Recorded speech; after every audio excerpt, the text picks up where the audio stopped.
Good morning. आपण circulatory system मधलं pressure, blood pressure पाहतोय. आता ब्लड प्रेशर म्हणजे काय? The pressure exerted by the blood on wall of the vessels in which it content is called as a blood pressure. म्हणजे ज्या रक्तवाहिनीतून रक्त वाहत असतं त्या रक्तवाहिनीत वाहताना त्या रक्ताने त्या रक्तवाहिनीच्या पृष्ठभागावरती दिलेला जो दाब आहे तो दाब म्हणजे आपण काय म्हणतो? ब्लड प्रेशर म्हणतो. पहा परत डेफिनेशन काय सांगतोय. The pressure exerted by the blood on wall of the vessels in which it contain is called as a blood vessel. ज्या ब्लड वेसल मधून ते वाहतंय त्यानं त्याच्या वॉलवरती दिलेला प्रेशर आहे ते ब्लड प्रेशर असे म्हणतो. आता आपण पाहिलं गे काल पाहताना की हार्ट जिथून अवोर्टामधून ब्लड बाहेर पडतं तिथं मॅक्झिमम ब्लड प्रेशर असणार आहे. हळूहळू पुढं पुढं जाऊन परत जेव्हा रिटर्न येते व्हेन, प्री केबल आणि पोस्ट केबल व्हेनवरती ब्लड प्रेशर काय असणार आहे? कमी असणार आहे. म्हणजे हार्ट पासून जेवढं दूर जाऊ तेवढं ब्लड प्रेशर कमी असणार आहे. हार्ट जवळ ब्लड प्रेशर जिथून बाहेर पडतं तेव्हाच ब्लड प्रेशर काय असणार आहे? तिथल्या ब्लड वेसलवरती जास्त. जनरली आपण ब्लड प्रेशर तुलना करण्यासाठी कुठलं वापरतो? तर ब्रॅकियल आर्टरी, दंडामधली जी आर्टरी आहे त्या आर्टरी मधलं ब्लड प्रेशर वापरतो. आर्टरी मधलं, फेन्स मधलं आणि कॅपिलरी मधलं ब्लड प्रेशर कसं आहे? वेगळं आहे. तर आर्टेरियल ब्लड प्रेशर म्हणजे काय? आता ब्लड व्हेसल शब्द जिथं वापरला डेफिनेशन मध्ये त्याच्याऐवजी काय वापरायचं? आर्टरी शब्द वापरायचा. म्हणजे पुन्हा डेफिनेशन झाली आर्टेरियल ब्लड प्रेशर. एक मार्काला प्रश्न असतो किंवा ऑब्जेक्टिव्हला एमसीक्यूला प्रश्न असतो. The pressure exerted by the blood on wall of the arteries in which it contain is called as a arterial blood pressure. Arterial blood pressure म्हणजे काय? ज्या आर्टरीतून ब्लड वाहतंय त्या आर्टरीतल्या ब्लडनी त्याच्या वॉलवरती दिलेलं जे प्रेशर आहे त्याला काय म्हटलेलं आहे? Arterial blood pressure. The normal adult consist the blood pressure is about 120-80 mm of Hg. म्हणजे काय? प्रौढ व्यक्ती, नॉर्मल प्रौढ व्यक्तीमध्ये म्हणजे 20 ते 30 वयोगटातील स्त्री पुरुषांचं जर सरासरी ब्लड प्रेशर पाहिलं तर ते किती असतं? तर 120-80. म्हणजे काय? 120 म्हणजे काय? तर the blood pressure is of two types. दोन प्रकारचं ब्लड प्रेशर येतं. पहिलं आहे सिस्टोलिक ब्लड प्रेशर आणि दुसरं आहे त्याला काय म्हटलेलं आहे? Diastolic blood pressure. Systolic blood pressure आणि डायस्टेलिक ब्लड प्रेशर. आता सिस्टोलिक ब्लड प्रेशर म्हणजे काय पहा? The pressure exerted by the blood when systolic blood pressure is the maximum blood pressure when heart in a contracted condition. काय आहे? Systolic blood pressure म्हणजे काय? तर हे काय आहे? मॅक्झिमम ब्लड प्रेशर आहे. आणि केव्हाच हे प्रेशर आहे? तर जेव्हा हार्ट काय असतं? कॉन्ट्रॅक्टेड कंडिशन मध्ये असतं तेव्हाच ब्लड प्रेशर. त्याला आपण काय म्हणतोय? Systolic blood pressure. हार्ट जेव्हा कॉन्ट्रॅक्टेड कंडिशन मध्ये असतं तेव्हा असणारं जे मॅक्झिमम ब्लड प्रेशर आहे त्याला आपण काय म्हणतोय? Systolic blood pressure. त्याला सिस्टोलिक ब्लड प्रेशर असं म्हटलेलं आहे. आणि हे मॅक्झिमम असतं म्हणजे नॉर्मल व्यक्तीमध्ये 120. बरोबर आहे. दुसरं पाहतोय डायस्टेलिक ब्लड प्रेशर. डायस्टेलिक ब्लड प्रेशर म्हणजे काय? It is a minimum blood pressure when heart in a relaxed state. काय आहे? हे काय आहे? कमीत कमी ब्लड प्रेशर की हार्ट जेव्हा रिलॅक्स आहे त्यावेळेचं कमीत कमी जे ब्लड प्रेशर आहे त्याला आपण काय म्हणतो? Diastolic blood pressure. Normally it is about 80 mm of Hg. ते किती असतं? 80 mm ऑफ Hg असतं. बरोबर आहे. The blood pressure varies according to the age, sex, height, weight of that person. त्या व्यक्तीच्या वजना, एजनुसार, वयानुसार, लिंगभेदानुसार, जेंडर शब्द आपल्या पुस्तकात वापरलाय, जेंडर. जेंडरनुसार स्त्री पुरुषांचं काय असतं? ब्लड प्रेशर वेगळं असतं. हाईट ऑफ द पर्सन, ज्याची हाईट जास्त आहे त्याला ब्लड प्रेशर जास्त असलं पाहिजे, नाही तर पायाकडे गेलेलं ब्लड परत यायचंच नाही. उभा राहिल्यानंतर मेंदूला ब्लड पुरवठा व्हायचाच नाही. बरोबर आहे की नाही? म्हणजे त्याला काय करावं लागतं? जादा हार्टला काम करावं लागतं म्हणजे प्रेशर जास्त असेल तर काय आहे? ह्याला हाईटनुसार चेंज असतं. म्हणजे it varies according to the age, gender आणि हाईट. त्यानंतर वेट ऑफ दॅट पर्सन, वजन सुद्धा कारणीभूत आहे. ज्याचं वजन जास्त असेल त्याला ब्लड प्रेशर जास्त असलं पाहिजे. पण 120, 125, 123 वगैरे अशा पद्धतीनं म्हणजे ते नॉर्मल ब्लड प्रेशर आपण म्हणू. बरोबर आहे? Of that person. Then abnormal blood pressure is of two types, hypotension and hypertension. Hypo means, hypo म्हणजे less, मी तुम्हाला शब्द सांगितलाय HYPO. हायपोमध्ये 4 अक्षर आहेत, अल्फाबेट्स आहेत, म्हणजे कमी, आणि हायपरमध्ये 5 आहेत. शब्द नेहमी चुकतात, बरोबर उलट होतं इथं. हायपरमध्ये 5 आहेत म्हणजे जास्त. हायपर टेन्शन किंवा हाय ब्लड प्रेशर जादा आहे म्हणजे काय? According to age, the pressure required according to the age, sex, weight, height of that person is more than the normal value. त्याच्या वजन उंचीनुसार जे काही प्रेशर असायला पाहिजे त्याच्यापेक्षा जास्त असेल तर त्याला म्हणणार आपण काय आहे? The person is suffering from high blood pressure. तो व्यक्ती काय आहे? हाय ब्लड प्रेशरनं ग्रस्त आहे. मग हाय ब्लड प्रेशर म्हणजे किती? तर it is above the 140-90 mm of Hg.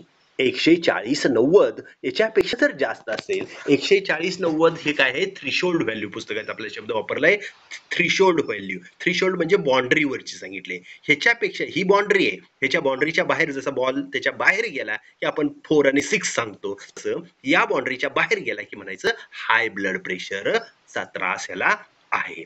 किती पाहिजे? सिस्टोलिक 140 आणि डायस्टोलिक 90. हा ह्याच्यापेक्षा जास्त असेल तर त्याला म्हणणार हाय ब्लड प्रेशर. आणि if the blood pressure is below the normal value is called as a low blood pressure किंवा हायपोटेन्शन. लो ब्लड प्रेशर म्हणजे काय? की त्याच्या वजन उंचीनुसार जेवढं ब्लड प्रेशर पाहिजे त्याच्यापेक्षा कमी असेल तर आपण म्हणणार की this person is suffering from low blood pressure. त्याला काय आहे? लो ब्लड प्रेशरचा त्रास आहे असं आपण म्हणू शकतो. बरोबर आहे? तर अशा पद्धतीनं हाय ब्लड प्रेशर आणि लो ब्लड प्रेशर. त्यानंतर त्याची कारणं आपण पाहिलेली आहेत. काय आहेत कारणं? तर हाय इंटेक ऑफ सॉल्ट. आहारामध्ये मिठाचं प्रमाण जास्त खाणारे व्यक्ती मिठामुळे पाणी धरून ठेवतात. पाण्यामुळे व्हॉल्यूम काय होतो? ब्लड व्हॉल्यूम काय होतो? वाढतो. बरोबर आहे? त्यानंतर हाय कोलेस्ट्रॉल फॅटी फूड खाण्यामुळं कोलेस्ट्रॉल डिपॉझिट होतं आणि त्याच्यामुळं रिजिडिटी, ब्लड व्हेसलची जी लवचिकता आहे ती कमी झाली तरी सुद्धा ब्लड प्रेशर काय होतं? वाढतं.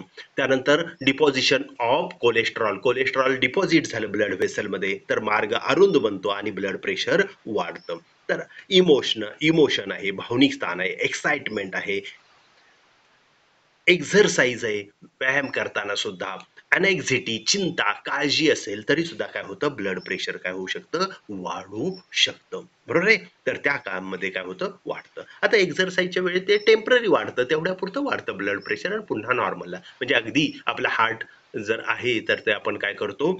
ECG काढतात किंवा टेस्ट घेतात. टेस्ट म्हणजे रनिंग बेल्ट असतो त्याच्यावरती पळायला लावतात आणि तुमचा हार्टबीट त्यावेळी वाढवायला लावतात. स्पीड वाढवून जलद पळायला लावतात आणि पळत असताना हार्टबीट वाढतात. तर जवळजवळ 200 पर्यंत ब्लड प्रेशर काय होतं? 200-120 पर्यंत तेव्हा ब्लड प्रेशर आपलं होऊ शकतं. पण ते तेवढ्या पुरतं असतं. पुन्हा आपल्याला काय केलं जातं? स्पीड कमी करायला लावतात आणि स्पीड कमी केलं की नॉर्मलला आलं की म्हणायचं काय आहे? प्रॉब्लेम नाही. तर अशा पद्धतीनं त्या जी मशीन असते त्याच्यावरती काय करता येतं? ब्लड प्रेशर वाढतं, एक्झरसाइजनं वाढतं, तेवढ्या पुरतं असतं. पण कायमस्वरूपी आता हायपर टेन्शन म्हणजे काय पाहूया. म्हणजे ही त्याची काय झाली? आपण कारणं पाहिली ब्लड प्रेशर वाढण्याची. आता ॲबनॉर्मॅलिटीज ह्या टॉपिकशी रिलेटेड काही आजार आहेत ते कोणकोणते आहेत ते आपण पाहूया. पहिलं आहे हायपर टेन्शन. काय आहे?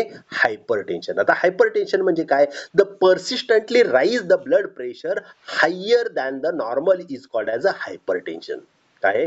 पर्सिस्टंटली म्हणजे कायमस्वरूपी, नेहमीच. म्हणजे थोड्या कालावधीसाठी वाढले नाही, एक्झरसाइज केला तर तेवढ्या पुरता रागवला तर तेवढ्या पुरता ब्लड प्रेशर वाढतं, पण पुन्हा काय होतं? नॉर्मलला येतं. बरोबर आहे का नाही?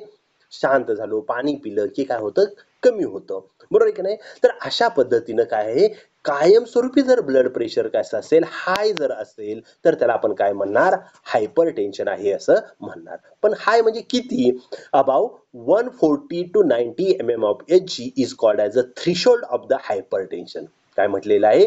140-90 ही काय म्हटलेलं आहे? बाउंड्री म्हटलेलं आहे. या बाउंड्रीच्या वर असेल तर आपण त्याला काय म्हटलेलं आहे?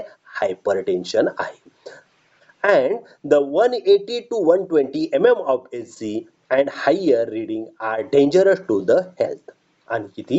180-120 याच्यापेक्षा जास्त ब्लड प्रेशर कायमस्वरूपी असेल तर ते घातक आहे. डॉक्टर लगेच तुम्हाला लगेच गोळ्या चालू करतात वगैरे, कारण त्यांना त्यांचा व्यवसाय आहे. गोळ्या विकल्या पाहिजे, डॉक्टरकडे तुम्ही गेला पाहिजे म्हणून ते लगेच 120चं 130 झालं, की लगेच म्हणणार गोळ्या घ्यायला पाहिजेत. बरोबर आहे का नाही? तर तसं काही नाहीये. जवळ-जवळ 180 सांगितलेलं आहे. 180, 120 आहे. ठीक आहे, आपण 180, 120 नको. 150च्या वरपर्यंत गेले तर जात नाही तोपर्यंत काही आपल्याला काही गोळी घेण्याची गरज नाही. तर हायपरटेन्शन काय म्हटलेलं आहे 180 to 120 mm and higher reading are dangerous to the health. आरोग्याला घातक असू शकतं. It may damage the heart, brain and kidney. आणि त्या काय करू शकतात की हे वाढलेलं ब्लड प्रेशरमुळे काय परिणाम होऊ शकतो तर हार्ट, ब्रेन आणि किडनी डॅमेज होऊ शकतात. तिथे इजा पोचू शकते, ब्लड व्हेसल रप्चर होऊ शकतात, फुटू शकतात त्या ठिकाणी. Under the under the condition of hypertension, heart used more energy for pumping, which causes the angina pectoris. काय म्हटलेलं आहे की हाय ब्लड प्रेशर आहे म्हणजे हार्टला जादा काम केल्याशिवाय हाय ब्लड येईल का? गाडीला आपल्याला काय करावं लागेल, गाडीला स्पीड घ्यायचं आहे, अगदी जलद गतीनं चालवायचं असेल तर ऍक्सिलेटर वाढवला पाहिजे. ऍक्सिलेटर वाढवायचा म्हणजे कार्बोरेटरमध्ये जादा पेट्रोल टाकलं पाहिजे. कमी पेट्रोल आणि गाडी लई पळते असं होणार आहे का? नाही. तर तशा पद्धतीनं हार्टला काय करावं लागणार आहे, जादा काम करावं लागणार आहे. आणि ह्या जादा काम करत असताना काम जादा पण हार्टच्या वॉलला, त्या सुद्धा सेलच्या बनलेल्या आहेत, कार्डियक वॉल सुद्धा सेल पासून बनलेल्या आहेत, त्या सेलला सुद्धा एनर्जीची गरज आहे, त्या सेलला सुद्धा ऑक्सिजनची गरज आहे. आणि ती पुरेसे ऑक्सिजन त्या ब्लड व्हेसलला जर मधून काय झाला नाही, वॉलला जर मिळाला नाही तर काय होतं, छातीमध्ये दुखायला लागतं, पेन्स येतात. त्या कंडिशनला म्हणतात एंजिना पेक्टोरिस. काय म्हणतात? Angina pectoris. The chest pain due to the lower blood supply to the cardiac muscles. Cardiac मसल्सला काय आहे, रक्तपुरवठा कमी झाल्यामुळं. It may lead to myocardiac infarction. आणि त्याच्यामुळं मसल्स काय होतात, हार्टच्या मसल्स काय होतात, डॅमेज व्हायला लागतात. There are more chances of brain haemorrhage due to the hypertension. आणि हायपरटेन्शनमुळे काय होतं, ब्रेन हिमोरेज होतं. आता हिमोरेज म्हणजे काय, रप्चर ऑफ ब्लड व्हेसल्स, फुटू शकतात, रक्तवाहिन्या फुटतात. कुठं?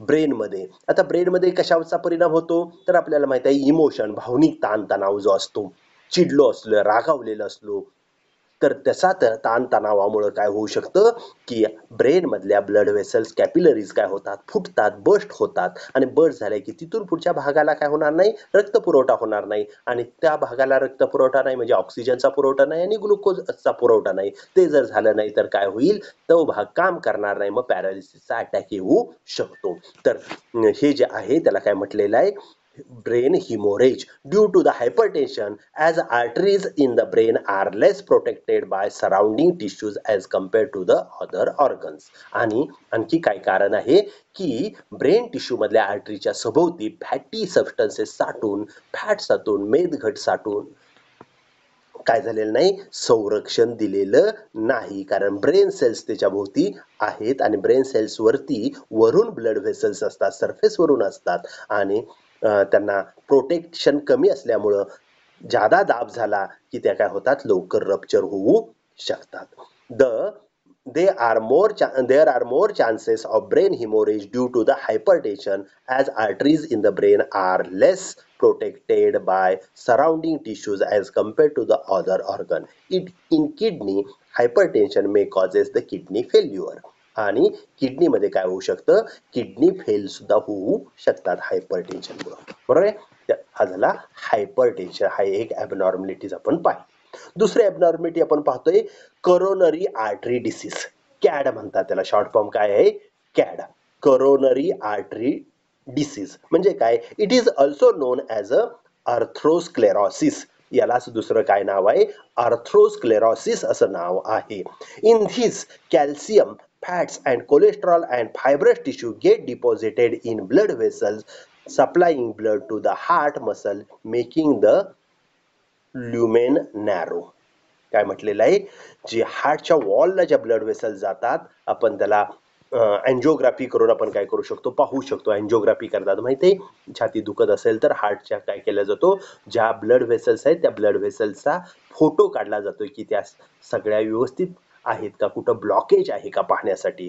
तर हे ब्लॉकेज तयार होतं. कशाचं ब्लॉकेज तयार होतं पहा, फक्त कोलेस्ट्रॉल फॅटी खातो म्हणूनच ब्लॉकेज होऊन हार्ट अटॅक येत नाही. तर आणखी काय म्हटलेलं आहे, इन धिस कॅल्शियम, कॅल्शियम युक्त आहार म्हणजे जादा दुग्धजन्य पदार्थ खाणे, मांसाहारी पदार्थ जास्त खाणे, त्याच्यामध्ये कॅल्शियम असतं, तर त्याचाही परिणाम होऊ शकतो. Fat cholesterol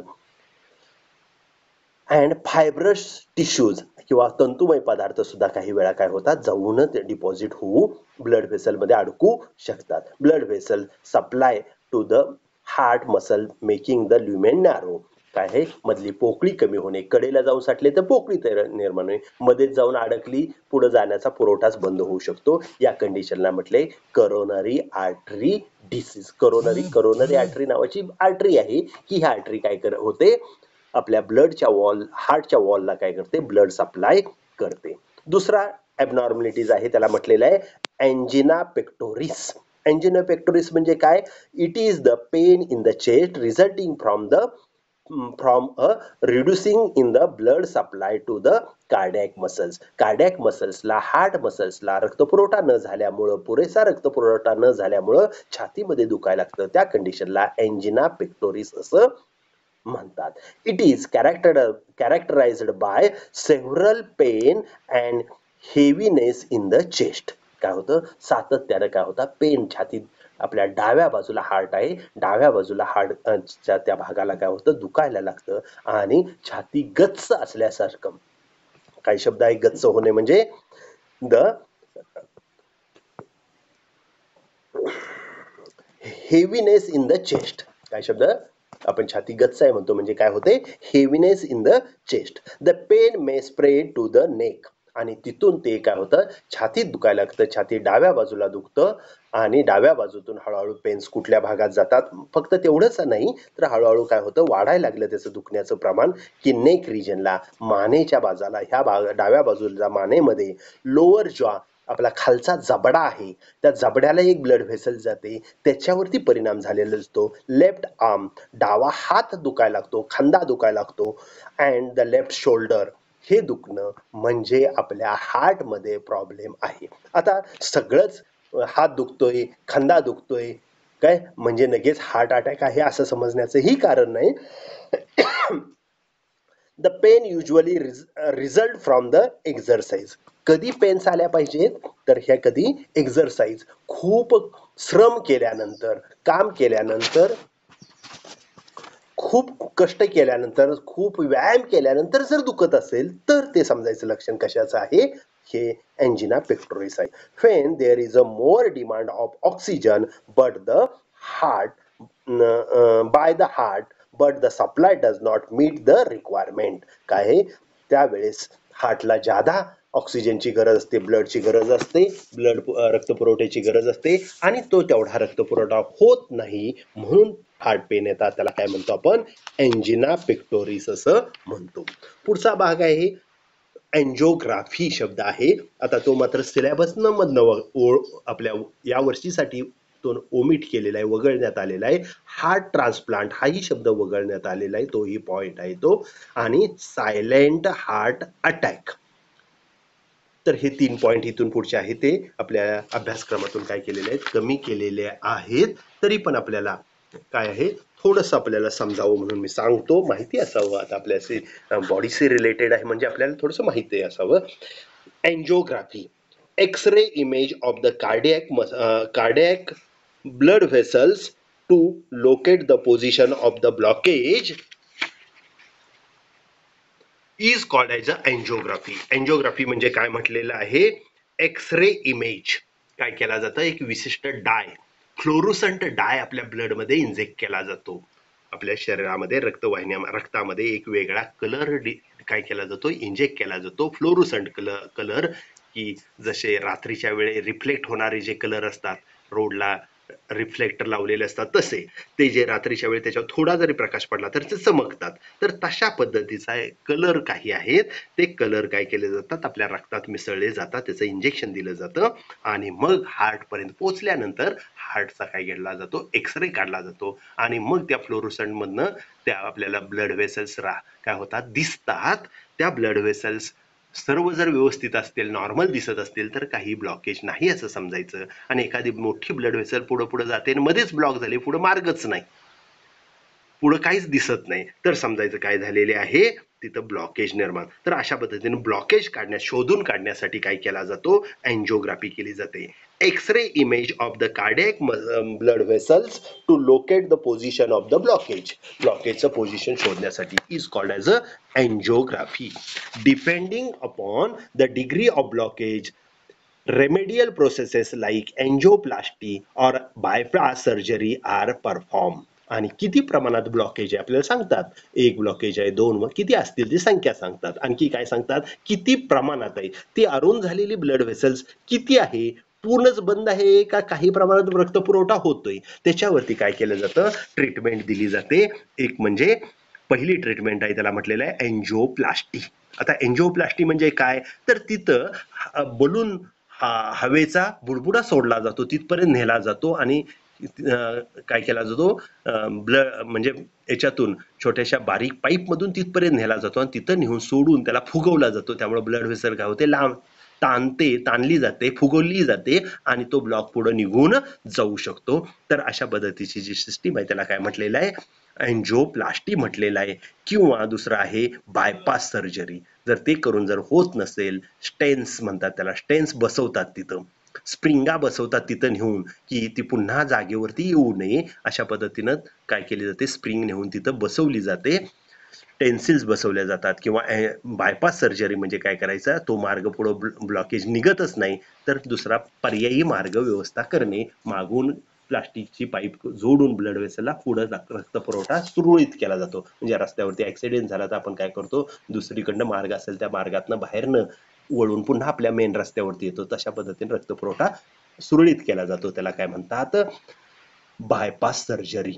In angiography, a stent is inserted at the site. काय एंजिओग्राफी मध्ये स्टेंट स्प्रिंग असतात एक विशिष्ट पद्धतीच्या, त्या तिथे इन्सर्ट केल्या जातात, बसवल्या जातात. साईट ऑफ ब्लॉकेज, त्या ब्लॉकेजच्या जागी, आणि रिस्टोअर द ब्लड सप्लाय, आणि पुढचा रक्तपुरवठा नॉर्मल केला जातो, सुरळीत केला, रिस्टोअर म्हणजे सुरळीत केला जातो. File in the bypass surgery.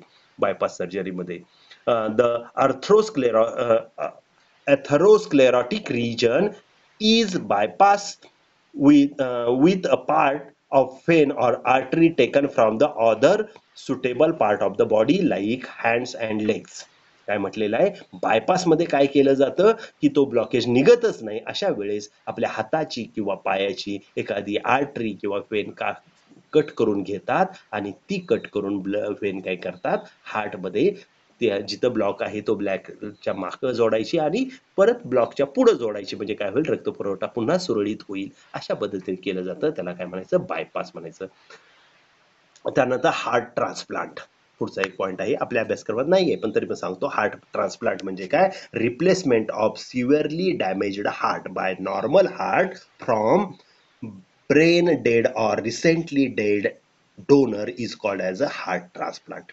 पहा, हार्ट ट्रान्सप्लांट म्हणजे काय, एखाद्याचा हार्ट कमकुवत होऊन अगदी 25% चाललंय, 20% वालं हळूहळू काय होणार आहे, आता बंद होणार आहे, अशी स्थिती आहे हार्टची. अशा वेळेस काय केलं जातं, एखाद्या व्यक्तीचा ब्रेन डेड असतो, आपलं ह्युमन हार्ट हे मायोजेनिक आहे, मसलनी कंट्रोल केलेलं आहे, त्यामुळं काही वेळा ॲक्सिडेंटमध्ये, ब्रेन हॅमोरेजमध्ये ब्रेन जर दुखावला गेला तर काय होतो, तो बेशुद्ध पडतो आणि बेशुद्ध अवस्थेमध्ये त्याला ऑक्सिजन पुरवठा आणि ग्लुकोजचा पुरवठा केला तर कित्येक दिवस तो व्यक्ती काय असतो, व्हेंटिलेटरवरती त्याला ठेवलेलं असतं, राहू शकतो पण तो नॉर्मलला पुन्हा ब्रेन काय काम करत नाही. अशा वेळी मग व्हेंटिलेटर काढून त्याला काय केलं जातं, मृत म्हणजे हार्टबीट्स थांबून त्याचा डेथ होतो.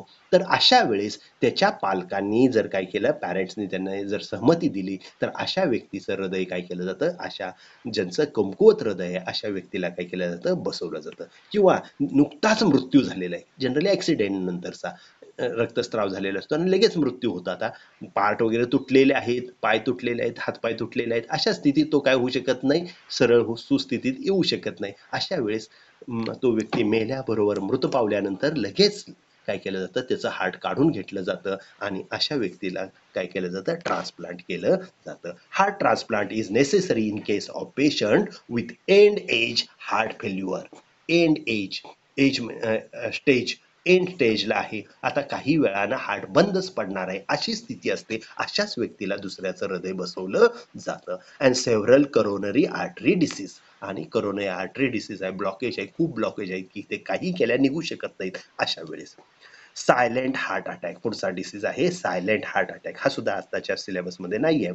Silent heart attack also known as a silent myocardial infarction. काय, सौम्य हृदयरोगाचा झटका, त्याला सायलेंट म्हटलेलं आहे. Is a type of heart attack that lack the general symptoms of classical heart attack like extreme chest pain. काय आहे, हे सायलेंट हार्ट अटॅकमध्ये काय नसतात, त्याची लक्षणं सहज दिसत नाहीत. म्हणजे त्याला सारखं छातीत दुखत नाही किंवा खूप अगदी वाटण्यासारखं छातीत दुखत नाही, त्रास होत नाही, पण काही प्रमाणात पेन्स असतात. हायपर टेन्शन, ब्लड प्रेशर जास्त नसतं, शॉर्टनेस ऑफ ब्रीथ, श्वासोच्छ्वास मंदावलेला नसतो, स्वेटिंग. पहा, symptoms of the classical heart attack like extreme chest pain, hypertension, shortness of breath, sweating and dizziness, dizziness drowsiness, झोप आल्यासारखं.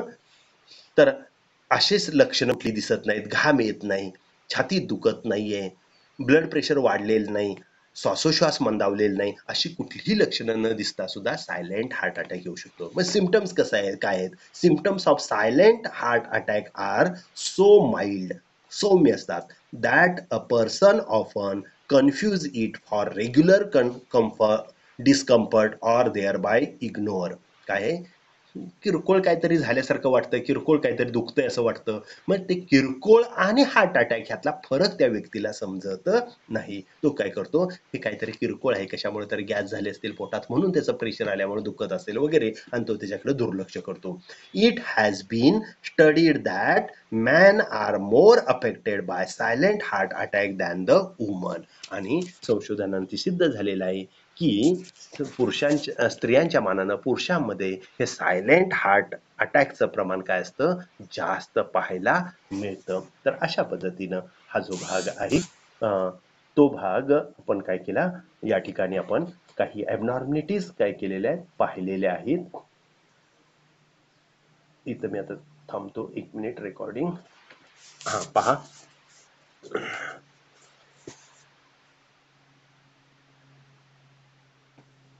तर अशा पद्धतीनं आपण काय केले, ॲबनॉर्मलिटीज, हार्टशी रिलेटेड काही ॲबनॉर्मलिटीज पाहिल्या. त्याच्यामध्ये हार्ट हायपरटेन्शन दिलं.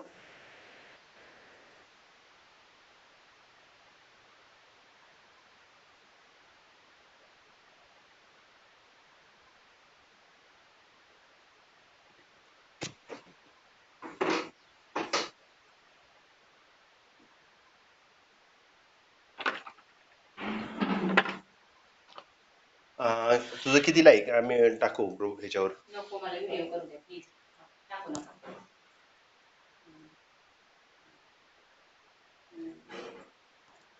हे काळजी काय नसतं, हे सगळीकडे असंच असतं बाळा. दोन माणसं जवळ आली की हे असं असतं, समोरासमोर दिसतं म्हणजे असं असतं. त्याची काय अपेक्षा असते, आपण त्या माणसाच्या जागेला थांबायचा विचार करायचा, म्हणजे आपल्याला त्रास होत नाही असं असते. 24, 78.